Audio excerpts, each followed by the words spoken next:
అందరికీ నమస్కారం. ఇప్పటి వరకు కొన్ని టాప్ న్యూస్ ఐటెమ్స్ అయితే ఉన్నాయి. వాటిని ఒకసారి పరిశీలిద్దాం. వీడియో చివరి వరకు చూడండి. నచ్చితే గనక లైక్ చేసి 10 మందికి షేర్ చేయండి.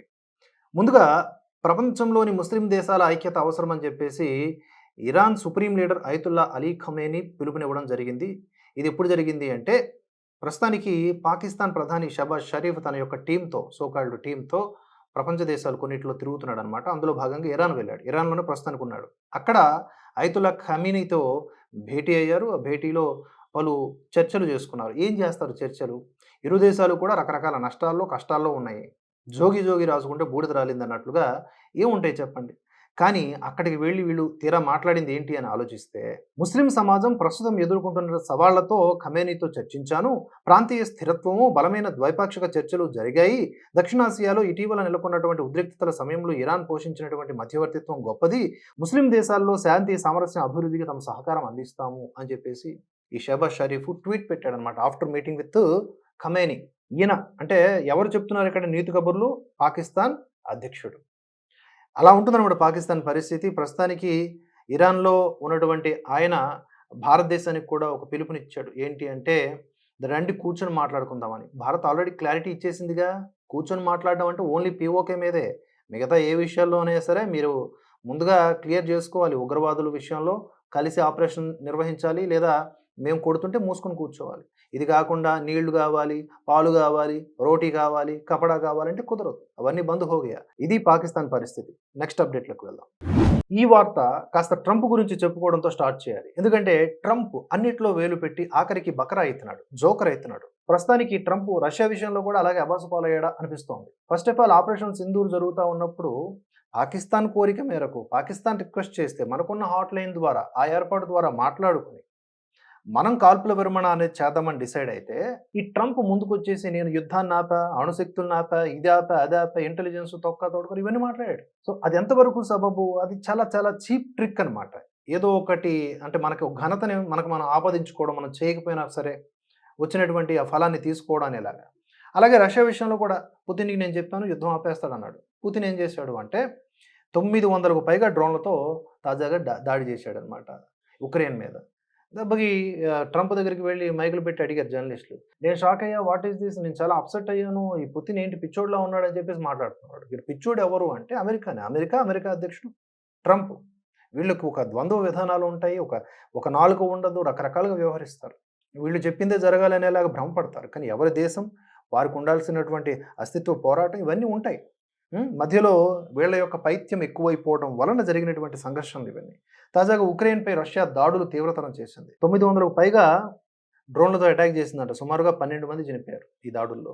ఒకవైపు ఖైదీల అప్పగింత జరుగుతా ఉంది. వందలాది ఖైదీలని ఇరు దేశాలు అప్పగింతలు చేసుకుంటున్నాయి. అయినప్పటికీ కూడా క్షిపణుల్ని, ఈ డ్రోన్‌లను ప్రయోగిస్తా ఉంది రష్యా. కట్టడి చేయట్లేదు. యుద్ధాన్ని ఆపడం లేదు నేను.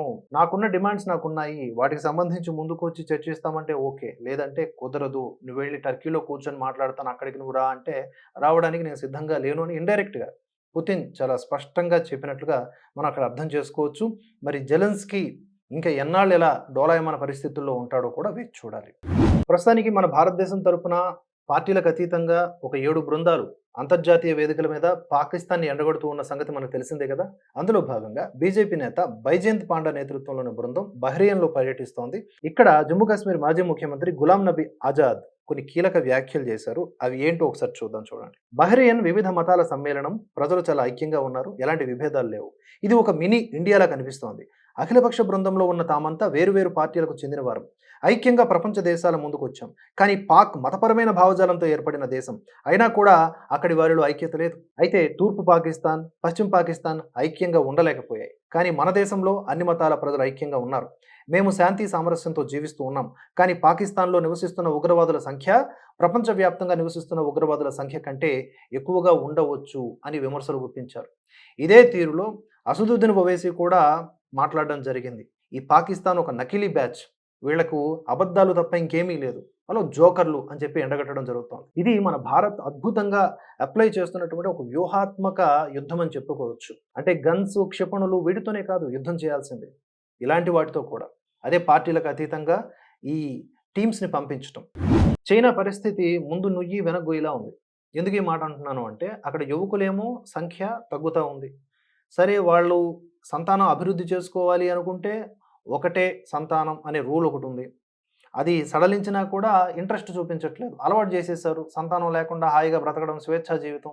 అది ఇప్పుడు కాస్త బెడిసి కొట్టింది. జనరేషన్‌కి ఒక రూల్ అప్లై చేసి దానికి అడాప్ట్ అయిపోయారాళ్ళు.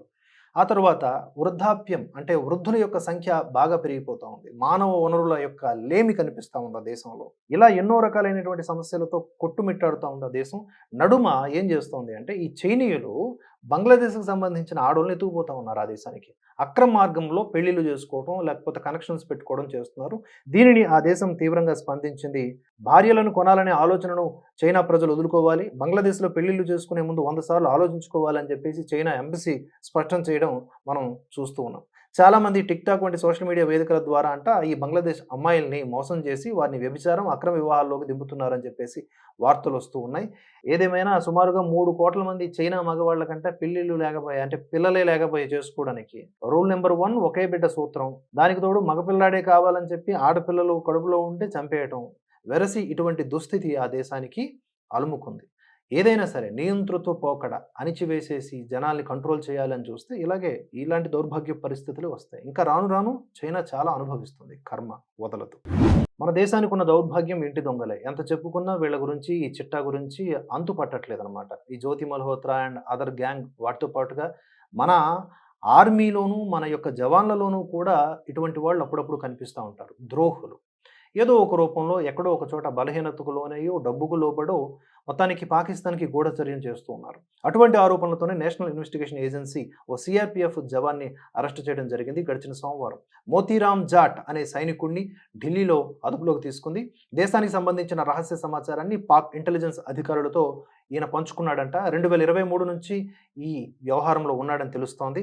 దీనికి గాను పాకిస్తాన్ నుంచి వివిధ మార్గాల్లో నిధులు అందుకుంటున్నాడంట. అరెస్టు చేసిన అనంతరం మోతీరామ్‌ను ఢిల్లీలోని పాటియాలా హౌస్ కోర్టులో హాజరుపరచగా జూన్ 6 వరకు కస్టడీ విధించింది. ప్రస్తుతం ఎన్ఐఏ ఆయన్ను విచారిస్తోంది. నిందితులతో ఇంకా ఎవరెవరు సంబంధాలు కలిగి ఉన్నారో తెలుసుకోవడానికి ఏజెన్సీ ప్రయత్నిస్తోంది. ఆపరేషన్ సింధూర్ పుణ్యమా అని కొన్ని మంచి కార్యక్రమాలు జరుగుతా ఉన్నాయి దేశంలో. అందులో ఒకటేంటంటే ఈ అక్రమ వలసదారులను గుర్తించి వారి స్వస్థలాలకు పంపించడం స్వదేశాలకు. ముఖ్యంగా బంగ్లాదేశ్ నుంచి పురుగుల్లాగా వచ్చేసున్నారు చాలామంది. వీళ్ళందరినీ విడతల వారీగా ఆ దేశానికి, ఆ బార్డర్‌లోకి నెట్టేస్తూ ఉన్నారు మన యొక్క భారత అధికారులు. దీన్ని బంగ్లాదేశ్ ఆక్షేపిస్తోంది. ఏమంటోందంటే, భారత్‌లో అక్రమంగా నివసిస్తున్న బంగ్లాదేశీయులను తిరిగి వారి దేశానికి పంపేస్తుంటే, ఇలా చేయడం కరెక్ట్ కాదు. ఈ విషయాన్ని హ్యాండిల్ చేసేందుకు బంగ్లాదేశ్ ప్రభుత్వాన్ని కోరితే సహకరించడానికి సిద్ధంగా ఉన్నాము అని చెప్పి బంగ్లా ఆర్మీ అధికారి బ్రిగేడియర్ జనరల్ మొహమ్మద్ నజీమ్ ఉద్ దౌలా అంటున్నాడు. ఏంది చెప్పేది? అంటే వీళ్ళకంత బుర్రే ఉంటే అక్కడ ప్రస్తుతానికి ఒక నట్టు క్యాండిడేట్ ప్రధానమంత్రి అవుతాడా? ఒక ప్రజాస్వామ్య పరిపాలనని ఖూనీ చేసేసుకొని, ఉగ్రవాదుల దుశ్చర్యలతో ఊరేగుతూ, హిందువుల్ని చంపుతూ అక్కడ ఒక వ్యవస్థ ఉందా? వీళ్ళకంటే చెప్పాలంటే వీళ్ళు పద్ధతిగా హ్యాండిల్ చేస్తారట. మీ దేశం నుంచి మా దేశంలోకి అక్రమంగా వలస వచ్చిన వాళ్ళు మెడపెట్టి గెంటేస్తున్నాం. దయచేసి వాళ్ళని తీసుకోవాలి మీరు అంతే. కాగా కొన్ని రోజులుగా భారత్‌లో అక్రమంగా నివసిస్తున్న బంగ్లాదేశీయుల్ని పట్టుకొని ఆ దేశ ఈ బీజీబీకి భారత ప్రభుత్వం అప్పగిస్తోంది. బోర్డర్ గార్డ్ బంగ్లాదేశ్ బీజీబీ అంటే. ఈ ప్రక్రియను బంగ్లా ప్రభుత్వం పుషిన్ అంటోందనమాట. తోసేస్తున్నారు మా వైపు అని. మరి మీ వాళ్ళని మీ వైపు కాకపోతే పక్క దేశం వైపు తోస్తారా ఏంటి? ఇలా చేయడం తగదని, కావాలంటే సరైన దౌత్య మార్గాల్లో తమ దేశానికి తిరిగి పంపాలని. అలా కాదు. మాకే తినడానికి దిక్కు లేదు. దిక్కు లేక వాళ్ళొచ్చారు కదా! మళ్ళీ మా వైపు తోసేస్తే ఎలా అని అడుక్కుంటే ఒక లెక్క. అయినా సరే ఇటువంటి అక్రమార్కుల్ని మన దేశం నుంచి నిర్మొహమాటంగా పంపించాలి. అతి సర్వత్రా వర్జేయత్తు. మంచి అన్ని వేళలా పనికిరాదు.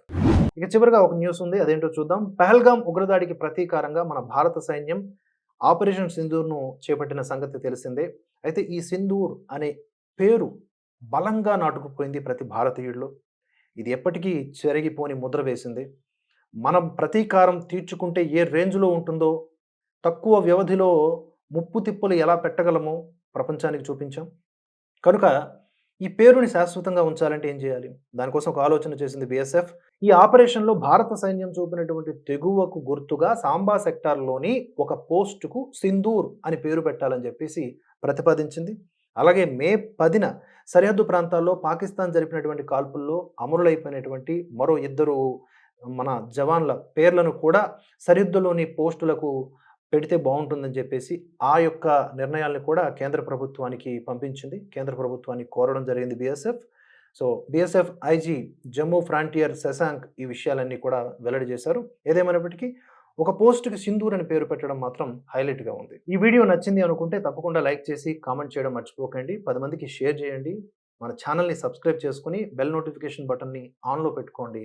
మీ సపోర్ట్ మాకు ఎల్లవేళలా ఉండాలి. జై హింద్, జై భారత్.